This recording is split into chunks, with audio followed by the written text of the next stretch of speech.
Okay, ಇನ್ನೇನು ಕೆಲವೇ ಹೊತ್ತಿನಲ್ಲಿ ಯಾವುದೇ ಸಂದರ್ಭದಲ್ಲಿ ಕಾಂಗ್ರೆಸ್ನ ಪಟ್ಟಿ ಬಿಡುಗಡೆಯಾಗಬಹುದು ಅನ್ನುವಂತಹ ಒಂದಷ್ಟು ಮಾಹಿತಿಗಳು ಸಿಗ್ತಾ ಇದೆ.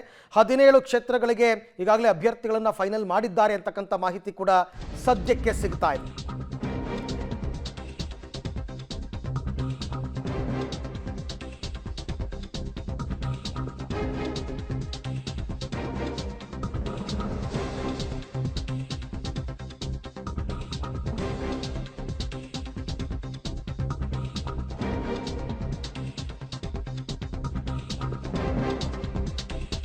ಯಾವುದೇ ಕ್ಷಣದಲ್ಲಿ ಬೇಕಾದರೂ ಕಾಂಗ್ರೆಸ್ನ ಅಭ್ಯರ್ಥಿಗಳ ಪಟ್ಟಿ ಬಿಡುಗಡೆಯಾಗಬಹುದು. ಇವತ್ತು 17 ಕ್ಷೇತ್ರಗಳ ಅಭ್ಯರ್ಥಿಗಳ ಪಟ್ಟಿ ಬಿಡುಗಡೆಯಾಗ್ತಾ ಇದೆ. ಈಗಾಗಲೇ 7 ಅಭ್ಯರ್ಥಿಗಳ ಪಟ್ಟಿ ಮೊದಲನೇ ಲಿಸ್ಟಲ್ಲಿ 7 ಕ್ಷೇತ್ರಗಳಿಗೆ ಅಭ್ಯರ್ಥಿಗಳನ್ನು ಫೈನಲ್ ಮಾಡಿದ್ರು. ಸೊ ಹಾಗಾಗಿ 17 + 7 24 ಆಗುತ್ತೆ. ಅಲ್ಲಿಗೆ ಈ 24 ಅಭ್ಯರ್ಥಿಗಳ ಜೊತೆ ಇವತ್ತು ಸಂಜೆ ಸಭೆಯನ್ನು ಇಟ್ಕೊಂಡಿದ್ದಾರಂತೆ. ಅಂದರೆ ದೆಹಲಿಯಿಂದ ಬರ್ತಾ ಇದ್ದಂತೆಯೇ ಮುಖ್ಯಮಂತ್ರಿ ಮತ್ತು ಉಪಮುಖ್ಯಮಂತ್ರಿಗಳು ಸಭೆ ನಡೆಸ್ತಾರೆ. ಮೊದಲಿಗೆ 24 ಜನರ ಜೊತೆ ಅವರು ಬರೋ ಅಷ್ಟೊತ್ತಿಗಾಗಲೇ ಪಟ್ಟಿ ಬಿಡುಗಡೆ ಆಗಿರುತ್ತೆ ಅಂತಕ್ಕಂಥದ್ದು ಸದ್ಯದ ಮಾಹಿತಿ. ಸಂಜೆ 7 ಗಂಟೆಗೆ 24 ಅಭ್ಯರ್ಥಿಗಳ ಸಭೆಯನ್ನು ಈಗಾಗಲೇ ಕರೆದಿದ್ದಾರೆ. ಸೊ ಹಾಗಾಗಿ ಅವರು ಬರೋದ್ರೊಳಗಡೆ ಪಟ್ಟಿ ಕೂಡ ಬಿಡುಗಡೆ ಆಗುತ್ತೆ. ಎಲ್ಲ ಚರ್ಚೆ ಆಗಿದೆ ಬಹುತೇಕ. 24 ಕ್ಷೇತ್ರಗಳು, ಇನ್ನು 4 ಕ್ಷೇತ್ರಗಳನ್ನು ಮಾತ್ರ ಈಗ ಸದ್ಯಕ್ಕೆ ಅವರು ಖಾಲಿ ಉಳಿಸ್ಕೊಂಡಿದ್ದಾರೆ. ಅಂದರೆ ಖಾಲಿ ಅನ್ನೋದಕ್ಕಿಂತ ಹೆಚ್ಚಾಗಿ ಪೆಂಡಿಂಗಲ್ಲಿ ಇಟ್ಟಿದ್ದಾರೆ. ನಾಳೆ ನಾಡಿದ್ರು ಅದನ್ನು ಕೂಡ ಫೈನಲ್ ಮಾಡ್ತೀವಿ ಅಂತ ಹೇಳಿದ್ದಾರೆ. ನಿನ್ನೆ ಇದರ ಬಗ್ಗೆ ಉಪಮುಖ್ಯಮಂತ್ರಿ ಡಿ ಕೆ ಶಿವಕುಮಾರ್ ಅವರು ದೆಹಲಿಯಲ್ಲಿ ಮಾಹಿತಿಯನ್ನು ಕೊಡ್ತಾ ಇದ್ರು. ಹಾಗಾಗಿ ಇವತ್ತಾಗಲೇಬೇಕು, ಕಾಂಗ್ರೆಸ್ ಪಟ್ಟಿ ಬಿಡುಗಡೆ ಆಗಲೇಬೇಕು. ಯಾವುದೇ ಕ್ಷಣದಲ್ಲಿ ಕಾಂಗ್ರೆಸ್ ಅಭ್ಯರ್ಥಿಗಳ ಪಟ್ಟಿ ಬಿಡುಗಡೆ ಆಗ್ತಕ್ಕಂಥ ಸಾಧ್ಯತೆ ಇದೆ. ಅದರಲ್ಲಿ ಪ್ರಮುಖವಾಗಿ ನಾವು ಈಗಾಗಲೇ ಸಂಭಾವ್ಯ ಅಭ್ಯರ್ಥಿಗಳು ಯಾರು ಅಂತಕ್ಕಂಥದ್ದನ್ನು ಈಗಾಗಲೇ ಪಬ್ಲಿಕ್ ಟಿವಿಯಲ್ಲಿ ನಿಮಗೆ ನಾವು ಮಾಹಿತಿಯನ್ನು ಕೊಟ್ಟಿದ್ದೀವಿ. ಯಾರು ಸಂಭಾವ್ಯ ಅಭ್ಯರ್ಥಿಗಳು ಈಗಾಗಲೇ ಒಂದಷ್ಟು ಸುಳಿವನ್ನು ಡಿ ಕೆ ಶಿವಕುಮಾರ್ ಅವರು ಕೊಟ್ಟಿದ್ದರು. ಏನಂತ 5+1 6 ಮಹಿಳೆಯರಿಗೆ ನಾವು ಈ ಸರ್ತಿ ಟಿಕೆಟನ್ನು ಕೊಟ್ಟಿದ್ದೀವಿ ಅಂತಕ್ಕಂಥದ್ರ ಬಗ್ಗೆ ಮಾತನಾಡಿದರು. ಸೊ ಅಧಿಕೃತವಾಗಿ AICC ವತಿಯಿಂದ ಟಿಕೆಟ್ ಘೋಷಣೆ ಆಗಬೇಕು. ಅದರಲ್ಲಿ 2ನೇ ಪಟ್ಟಿಯಲ್ಲಿ 17 ಕ್ಷೇತ್ರಗಳ ಅಭ್ಯರ್ಥಿಗಳ ಹೆಸರು ಪ್ರಕಟವಾಗ್ತಕ್ಕಂಥ ಸಾಧ್ಯತೆ ಇದೆ. 2ನೇ ಪಟ್ಟಿಯಲ್ಲಿ 17 ಕ್ಷೇತ್ರಗಳು. ಇವತ್ತು ಸಂಜೆ ಈ 17 ಪ್ಲಸ್ ಈ ಹಿಂದೆ 7 ಜನ ಏನು ಅನೌನ್ಸ್ ಆಗಿತ್ತು, ಒಟ್ಟು 24. ಈ 24 ಕ್ಷೇತ್ರಗಳ ಅಭ್ಯರ್ಥಿಗಳ ಜೊತೆ ಮುಖ್ಯಮಂತ್ರಿ ಮತ್ತು ಉಪಮುಖ್ಯಮಂತ್ರಿ ಸಭೆಯನ್ನು ಇಟ್ಕೊಂಡಿದ್ದಾರೆ ಸಾಯಂಕಾಲ 7 ಗಂಟೆಗೆ. ಅಂದರೆ ಚುನಾವಣಾ ಕಾರ್ಯತಂತ್ರ ಹೇಗಿರಬೇಕು, ಯಾವ ಮಾನದಂಡದಲ್ಲಿ ನಿಮ್ಮನ್ನು ಆಯ್ಕೆ ಮಾಡಿದ್ದೀವಿ, ನೀವೇನು ಮಾಡಬೇಕು, ಯಾರನ್ನು ವಿಶ್ವಾಸಕ್ಕೆ ತಗೋಬೇಕು, ಯಾವ ಥರ ಚುನಾವಣಾ ತಂತ್ರಗಾರಿಕೆಯನ್ನು ಹೆಣಿಬೇಕು, ಇದೆಲ್ಲದರ ಬಗ್ಗೆ ಸಹಜವಾಗಿಯೇ ಮುಖ್ಯಮಂತ್ರಿ ಮತ್ತು ಉಪಮುಖ್ಯಮಂತ್ರಿಗಳು ಮಾಹಿತಿಯನ್ನು ಕೊಡ್ತಾರೆ. ಹಾಗಾಗಿ ಒಂದು ಮೀಟಿಂಗ್ ಆಗುತ್ತೆ. ಅದಾದ ನಂತರ ನಿಮ್ಮ ಕ್ಷೇತ್ರಗಳಿಗೆ ನೀವು ಹೋಗ್ರಪ್ಪ ಅಂತ ಹೇಳಿ ಚುನಾವಣಾ ಪ್ರಚಾರ ಅಧಿಕೃತವಾಗಿ ಆರಂಭ ಆಗುತ್ತೆ.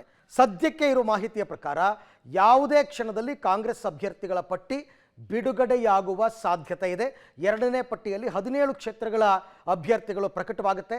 ಇವತ್ತು ಸಂಜೆ ಎಲ್ಲ ಅಭ್ಯರ್ಥಿಗಳ ಜೊತೆ ಸಭೆಯನ್ನು ನಡೆಸ್ತಾರೆ ಮುಖ್ಯಮಂತ್ರಿ ಮತ್ತು ಉಪಮುಖ್ಯಮಂತ್ರಿ. ದೆಹಲಿಯಿಂದ ಬರ್ತಾ ಇದ್ದಂತೆ ಸಭೆ ಕರೀತಾ ಇದ್ದಾರೆ. ಅವರು ಬರೋ ಅಷ್ಟರಲ್ಲಿ ಗೊತ್ತಿಲ್ಲ, ಮೇ ಬಿ ಇನ್ನೊಂದು ಅರ್ಧ ಗಂಟೆಗೆ ಆಗಬಹುದು, 1 ಗಂಟೆಗೆ ಆಗಬಹುದು. ಯಾವಾಗ ಬೇಕಾದರೂ ಕೂಡ AICC ವತಿಯಿಂದ ಪಟ್ಟಿ ಬಿಡುಗಡೆಯಾಗುವ ಸಾಧ್ಯತೆ ಇದೆ. ಕೇವಲ ಕರ್ನಾಟಕದ ಮಾತ್ರ ಅಲ್ಲ, ಕರ್ನಾಟಕದ ಜೊತೆಗೆ ಇನ್ನೂ ಬೇರೆ ಬೇರೆ ರಾಜ್ಯಗಳ ಕ್ಷೇತ್ರಗಳ ಬಗ್ಗೆಯೂ ಕೂಡ ಅವರು ಟಿಕೆಟನ್ನು ಫೈನಲ್ ಮಾಡಿರ್ತಾರೆ. ಅದೆಲ್ಲವೂ ಕೂಡ ಅಂತಿಮವಾಗಿ ಇವತ್ತು ಪಟ್ಟಿ ಬಿಡುಗಡೆ ಆಗುತ್ತೆ. ಈ ಬಗ್ಗೆ ಮತ್ತಷ್ಟು ಮಾಹಿತಿ ನನ್ನ ಕೊಲೀಗ್ ಸುಕೇಶ್ ಅವರಿಂದ ಪಡಿತಾ ಹೋಗ್ತೀನಿ. ಎಸ್ ಸುಕೇಶ್, ಹೇಳಿ, ಇವಾಗ ಫೈನಲಿ ಯಾವಾಗ ಪಟ್ಟಿ ಬಿಡುಗಡೆ? ಯಾಕೆಂದರೆ ಬಹಳ ನಿರೀಕ್ಷೆಯನ್ನು ಇಟ್ಕೊಂಡಿದ್ದಾರೆ ಜನ, ಕಾಯ್ತಾ ಇದ್ದಾರೆ 3-4 ದಿವಸದಿಂದ. ಎಷ್ಟು ಗಂಟೆಗೆ ಆಗ್ಬೋದು? ಅದಾದ ನಂತರದ ಸ್ಟ್ರಾಟಜಿ ಏನು? ಅರವಿಂದ್, ಪ್ರಮುಖವಾಗಿ ಇವತ್ತು ಬೆಳಗ್ಗೆ 11:30ಕ್ಕೆ AICC ಅಧ್ಯಕ್ಷ ಮಲ್ಲಿಕಾರ್ಜುನ ಖರ್ಗೆ ಅವರ ಪತ್ರಿಕಾಗೋಷ್ಠಿ ದೆಹಲಿಯಲ್ಲಿ ಕರೆಯಲಾಗಿದೆ. ಆ ಪತ್ರಿಕಾಗೋಷ್ಠಿಯ ನಂತರದಲ್ಲಿ ಬಹುತೇಕ ಅಧಿಕೃತವಾಗಿ ಪಟ್ಟಿ ಕೂಡ ಬಿಡುಗಡೆ ಆಗುವಂಥ ಸಾಧ್ಯತೆ ಇದೆ.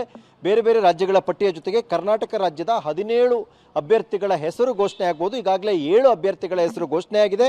ಅಲ್ಲಿಗೆ ಇವತ್ತು ಮಧ್ಯಾಹ್ನದೊಳಗಾಗಿ ರಾಜ್ಯದ ಒಟ್ಟು 24 ಕ್ಷೇತ್ರಗಳಿಗೆ ಅಭ್ಯರ್ಥಿಗಳ ಹೆಸರನ್ನು ಕಾಂಗ್ರೆಸ್ ಘೋಷಣೆ ಮಾಡದಂತೆ ಆಗುತ್ತೆ.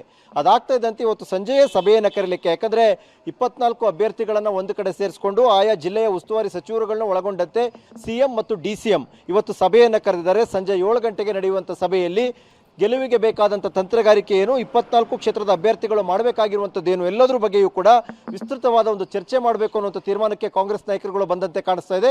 ಹಾಗಾಗಿ ಇವತ್ತು ಸಂಜೆಯೇ ತುರ್ತಾಗಿ ಸಭೆಯನ್ನು ಕೂಡ ಕರೆಯಲಾಗಿದೆ.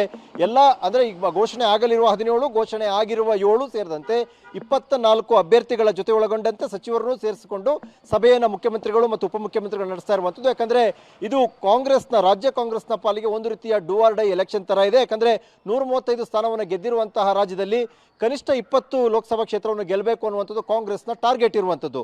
ಆ ಟಾರ್ಗೆಟ್ನ ರೀಚ್ ಆಗಲಿಕ್ಕೆ ಏನು ಮಾಡಬೇಕು ಅನ್ನುವಂಥ ನಿಟ್ಟಿನಲ್ಲಿ ಏನೆಲ್ಲ ಟಾಸ್ಕ್ಗಳನ್ನ ಸಚಿವರಿಗಿರ್ಬೋದು, ಅಭ್ಯರ್ಥಿಗಳಿಗಿರ್ಬೋದು ನಿಗದಿಯನ್ನು ಮಾಡ್ತಾರೆ ಅನ್ನೋದು ಕೂಡ ಪ್ರಮುಖವಾಗುತ್ತೆ. ಹಾಗಾಗಿ ಇವತ್ತಿನ ಸಭೆ ಸಾಕಷ್ಟು ಮಹತ್ವವನ್ನು ಕೂಡ ಪಡೆದುಕೊಂಡಿದೆ.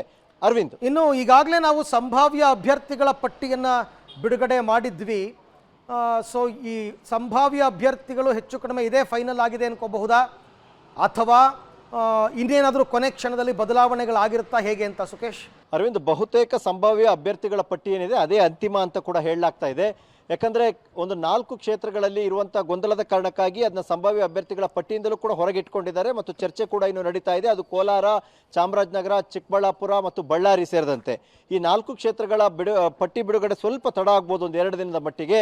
ಅದನ್ನು ಹೊರತುಪಡಿಸಿದ್ರೆ 24 ಕ್ಷೇತ್ರ, 24ರ 7 ಈಗಾಗಲೇ ಘೋಷಣೆ ಆಗಿದೆ, 17 ಇವತ್ತು ಘೋಷಣೆ ಆಗಬೇಕಾಗಿದೆ. ಘೋಷಣೆ ಆಗಬಹುದಾದ 17ರ ಸಂಭಾವ್ಯ ಪಟ್ಟಿಯನ್ನು ಈಗಾಗಲೇ ಪಬ್ಲಿಕ್ ಟಿವಿ ಕೂಡ ಪ್ರಸಾರ ಮಾಡಿತ್ತು.